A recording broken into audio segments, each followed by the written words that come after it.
Welcome back to New Day. It seems like the rules of conduct in the workplace have been relaxed in recent years, but where is the line? Are we misinterpreting business and boardroom rules? Here with some tips on what flies and what doesn't. Please welcome the author of Don't Burp in the Boardroom. Some good advice, civility consultant Rosalinda Randall. It's very good to meet you. How are you doing? Thank you. I'm doing well. Thank you for writing this book. I mean, there's some good reminders for more experienced workers, some great advice for people who are young or moving up. I really enjoyed it, and you write with humor, obviously, based on the title. Let's talk about some of the common workplace annoyances or little things we might need to remember not to do. The ones I hear about the most, and most recently, is hygiene. You'd really be surprised. Yes. Really? Yes. Like people who forgot to shower? Yes, or apply deodorant or change their shirt. In fact, there was a manager who I'm going to be speaking to their group. They took him to a conference, and the gentleman or his staff member wore the same shirt the entire week. Oh. And by the end of the week, it wasn't pleasant. And they were meeting clients, potential clients. Right. And so that's been one of the top things. And then, of course, attire. And being that I'm from the Silicon Valley area, that, you know, Facebook, Google, all those kind of pride themselves in being very casual atmosphere.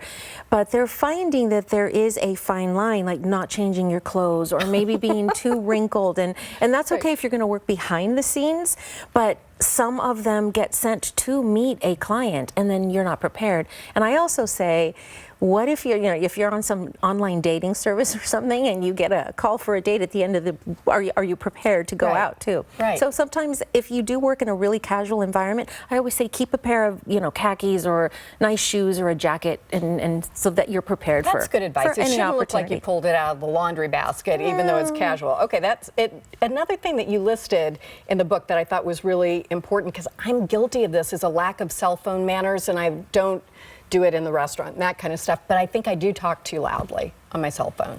Yes, and if you're in a cubicle type environment, a lot of people put it on speaker so they can multitask, and that's another, kind of pet peeve in the workplace. People have to listen to other people's conversations, and as interesting as your life might be, not everyone wants to hear it. If your life is genuinely interesting, you don't want everybody to hear it. So you say also a lack of please and thank you, so just basic manners, remember those, and the sharing of personal drama. Now that's interesting, because a lot of people have observed that with social media, maybe some of the barriers that used to be present, that you didn't talk about some of these things at work, have been lowered. Where are we in this? Should we be pulling back on the sharing? A little bit. I think it's detrimental to your career to share too much, especially if it's, Debbie Downer stuff, nothing against Debbie's, but if you're always having a concern, a problem at home, your supervisors, your bosses, managers, whoever makes the decision may feel that you might not be ready or prepared to take on a responsibility or see a client, or is this what you're going to act like when you take a client to lunch? Interesting. So it's something to hold back on, and also depending on what it is. Now, we all go through some personal drama, I guess, if you will, or illnesses and things, and we do want to share it with our coworkers. But if we're on the road to recovery, if it's something like that is who you are month after month, that can get old, and it puts your coworkers in an awkward position too, because after a while they don't know what to do about the same problem over and over. Point. So if that's your pattern, it's a good idea to maybe change that. So let's talk about gossip. If a person wants to avoid gossip in the workplace, which seems like probably a good idea, what's the best way, especially if you're working in close proximity with other people? Well, you can't really avoid gossip. I mean, you can't control what someone's going to say, but I always say try and have a go-to line that's comfortable for you. I'd rather not hear it, or I don't get involved, or I've got enough drama of my own, I don't need to hear it. A few others that might really be more of a zinger is, gosh, maybe we should go and tell that person what's being spread about them. That'll stop them immediately, and they'll probably never want to tell you again. That sounds good. Some tips for a business meal, because this is something, if we've kind of been used to casual businesses and casual dinners, and then it's maybe meeting with a venture capitalist, or it's somebody who has different standards for what's okay, what should we know? Well, one of the top things is pace yourself, especially if you're used to eating alone and you just eat to nourish your body and you're done.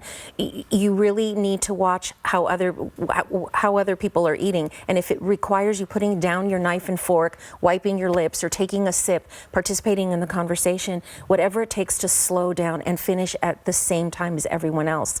The other thing I say, even on a first date, or any type of business meeting, is avoid, double, triple burgers or any type of big sandwiches.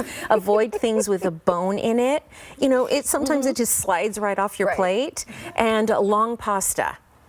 And I consider myself a pro but there's that inevitable drop that will come here or on your chin. So those are the top 3 things that I say try and avoid. That often, ends up on your clothes. Stay off your phone, you say, and this is interesting because there are generational differences in how much we consider that being rude by splitting our attention.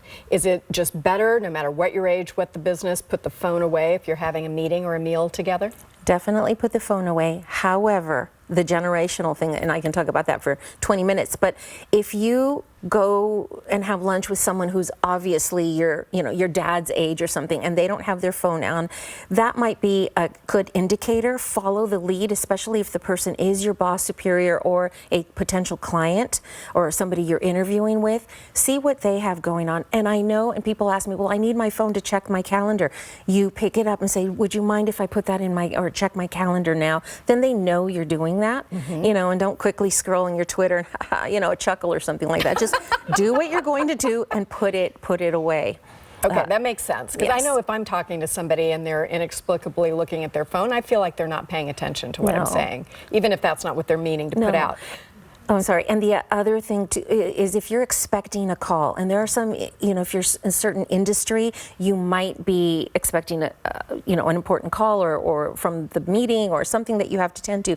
Tell the person when you sit down, this is at a meeting anytime, I am expecting one call, and then take it, be as brief as you can, and then turn your phone off. So that's great, just to let them know what's going on. All right, we have other important tips, and we're going to put those on the website. We haven't gotten to all of them, but the networking tips are especially important, including watching your breath, coffee drinkers, when you go into network.